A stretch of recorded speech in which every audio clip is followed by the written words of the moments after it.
I've been working hard so long.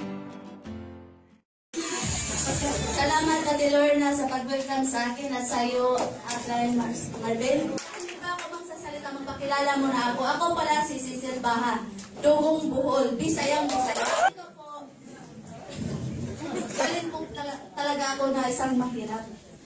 Napaka 360 na buong buhay ko. Wala akong tatay. Tapos ano talaga, yung ikaw na sa 7 pamilya niyo, ako ang napaka-breadwinner. Kasi wala na akong tatay, tapos yung mga kapatid ko, mga maliit pa, tapos yung ate ko at kuya, malay sa amin nag-asawa na. So sa aming 7, ako lang ang hindi pa nakapag-asawa.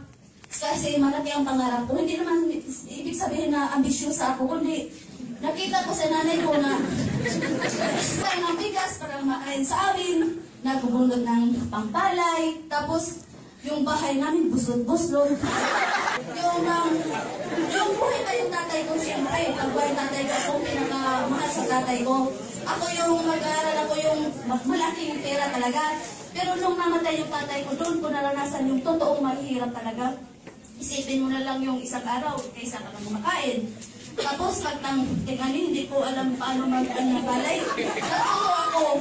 Dahil yung mga kapatid ko, pag hindi ako kumakain, wala kaming pagkain. Tapos mahiya ako sa nanay ko. Malaking katawan ko, tapos hindi ako tutulog.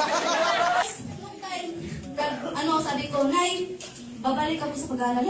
Kasi sabi nila, pag magtapos ako ng pag-aaral, yumayaman ako. Yun pala, nakatapos ako ng high school, hindi ko nagamit.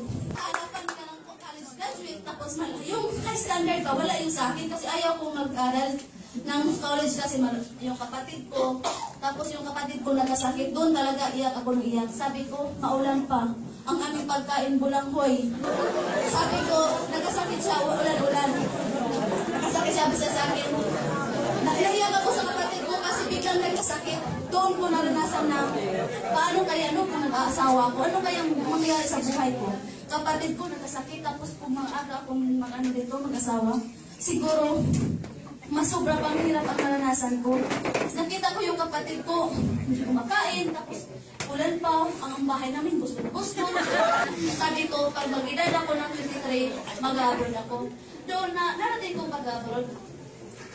Good news talaga, 2 years, doon ko naranasan yung hirap sa Kuwait, yung abroad, yung pag-abroad na talagang mahirap talaga.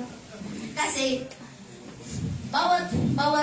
hindi pa nakatapos ng katapusan, sabi naman, bigyan mo ko ng pera kasi pang-aaral namin, pagkain, gasto sa papuntang paaralan, sabi ko 10,000. Ano ba magawa ko sa 10,000? Ang pangarap kong bahay, mahimik kubo.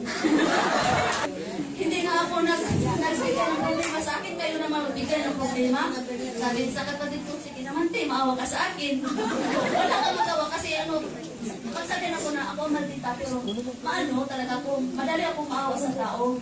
Tapos doon, yung isang araw naman, yung sinong naggagas, saan ka na-apply? Baliw ko? Kasi hindi ako sa ganitong networking na in global. Kasi nadali talaga ako sa isang networking na yung sumali ko ba, sabi payaman, kasi gusto ko na makahanap ng opportunity na makatulong talaga sa nanay ko. Kasi malaki talaga yung pangarap ko. Tapos, 4 months silang invite sa akin. Lagi silang nag-add sa akin sa trade. Sila Angelo, Carlo Carlos, Albi Canon, Ernest Tokiao, sabi na payaman! Ako, isang tanong ako, anong payaman kayo? O yayaman ako, ba't marami na OFW? Kaya sabi ng aming mga kapitbahay, pag mag-abroad ka, yayaman ka. Ano bang nangyari sa akin? Wala pa akong naipon. Matapos nang akong uwi sa amin, wala pa akong... Gusto ko yung bahay yung magandang bahay talaga, bahay hindi na buslot-buslot. Kung payamanin mo ako sa sinasabing in global, payaman, paano ko payaman, wala akong pera.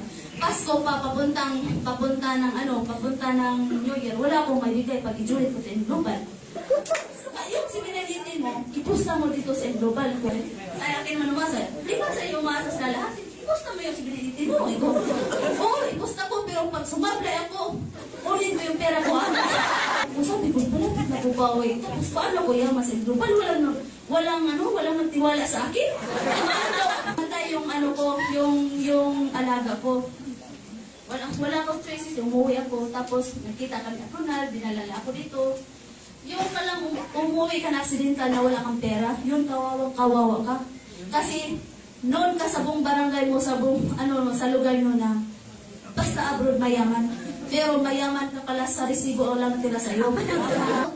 Nung time na yun, bumalik ako sa Manila, sabi ko na kung magawa, nag-apply ulit ako mag-apply. Kasi walang choice eh. Sino ba magtanggap sa akin sa office na? High school lang. Tapos hindi naman katulad sa iba na maganda sila. Yung nandyan sa lahat ba?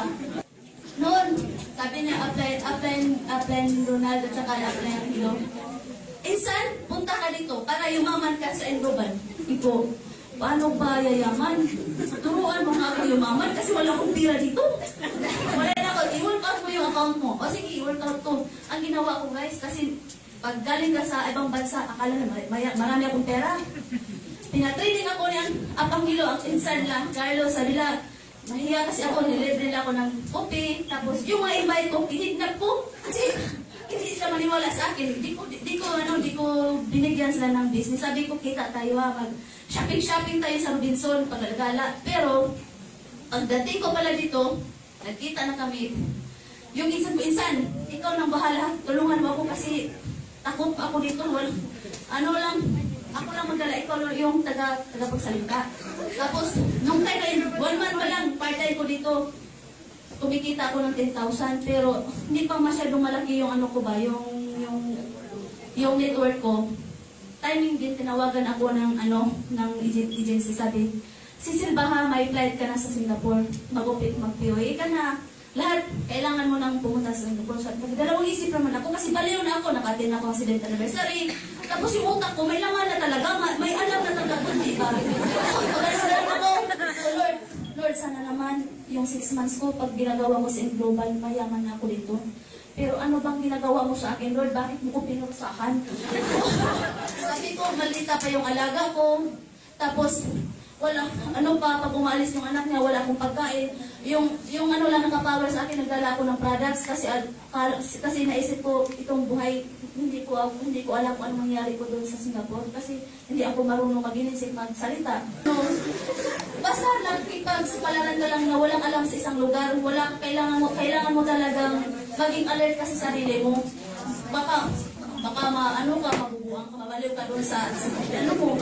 Iyak na iyak ako doon, yung Chinese New Year, pag makahawak ka ng pera doon, post ko talaga, sabi ko ni Upline, ni Ronald, Upline, ano bang alaga ko? Pinagbilintangan ko, tapos, paano ako makapag-global ito na wala akong cellphone, ibaguhan pa ako ng cellphone, tapos yung alaga ko, palayasin pa ako ng gabi, tapos iyak na naman ako, tapos sabi niya, may purpose yun daw, kasi, hindi mo maranasan ang tagumpay kung walang sakripisyo, walang pagsulong. Pag i-motivate niya ako, pumapawa naman yung utak ko, tapos ito, basta 4 na buwan, mga tatlong buwan ako, sobrang payat ako doon. Hataw, kabaliw sa Facebook, pasaging payaman, pero pahirap ang buhay sa abroad. Tapos hindi ako hawak ng pera, tapos yung nanay ko, magsabing, Day, bigyan mo ko ng pera, pambili ng bigas, minsan, matawag ka sa kanila, sabi ko, ano ba, hindi nga ako mag-asawa ng maaga, tapos binibigyan niyo ako ng malaking problema. Sabi na, Day, wala mang choice, wala kami ibang malapitan kundi ikaw lang. Sabi ko, sige, hayaan mo, marami akong, kaibigan yung mga partner ko. Sabi ko, pasensya na ha kung ako'y payaman na pahirap kasi mangutang ako sa inyo. Mangutang ako sa inyo ng pera para padala ko sa nanay ko kasi hindi ako makahawak ng pera. Tapos hindi basta-basta ang buhay ko dito. Akala nyo nakangiti ako, papisilpi, pero hindi. Ginagawa ko lang yung global. Tapos, yung paulit-ulit kong trabaho, may tao talagang ibibigay si God sa'yo. Kahit maraming negative sa'yo,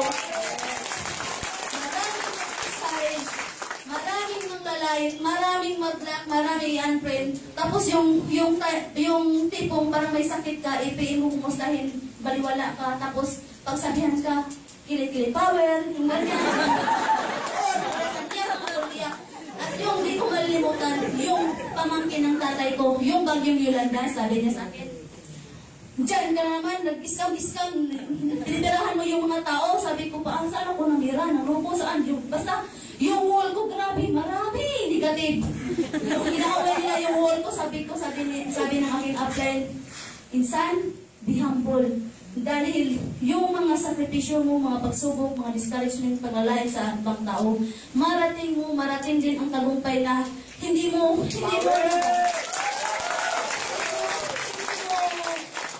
inaasahan sa buong buhay mo. Sabi ko, sige, insan, hindi mo, i-rest ko agad yung post ko, tapos, yung time, di ko malimutan, mga June, papunta sa birthday ko, may isang, yung invite ko na negative din. Negative siya, tapos negative siya sa akin. 1 year ko na napa-invite. Yun palang nagbayangan sa akin. Tanongin ko. Sis, okay lang. Kumusta yung business mo? Okay lang sis, payaman pa din. Pero at yung time na yun, wala akong kain kasi yung alaga ko magalit. Pagbigyan ako sa anak niya ng pera. Kaya sabi ko, pag-uwi ko, inom ng mainit na ito, maligamgam, tapos yung asin, para hindi ako magkasakit kasi naubos na yung products ko. Tapos yun, unti-unti na sila nag-inquire sa akin, tapos lumarami na sila, yung mga nag-negative sa akin, nag-joy na, tapos yung tinutulungan ako ni Insan, Insan, dito ako sa malayo, wala akong off. Tapos dito sa bahay, yung 16th floor, Insan, ano bang gagawin ko? Hindi ako makalabas ng bahay. Makalabas lang ako, pagpasko, magsinungaling ako, para makakita ko yung mga kaibigan ko. Sabi niya, sige lang Insan, hataw-hataw lang sa Facebook dahil online tayo. Ako nang bahala dito sa mga leader mo na dito sa Pilipinas. Salamat Insan ha. Insan, sabi ko, Insan, kung ito mga opportunity in global makapagbago sa akin, gagawin kong tamang negosyo na yung tiwala sa ibang tao na binibigay sa akin, hindi ko sasayangin dahil once nakikira ako, mga paghihirap ko hanggang umuwi ako dito, nagpasalamat ako kay God at saka sa company global at sa mga taong nagtiwala sa akin at sa mga taong hindi nagtiwala sa akin dahil yung pag-part-time ko nagbunga lahat kasi yung isipin mo sa Benedict, kumikita ako ng 600 mahigit at maraming salamat sa aking insan ang hello dahil sa iyo at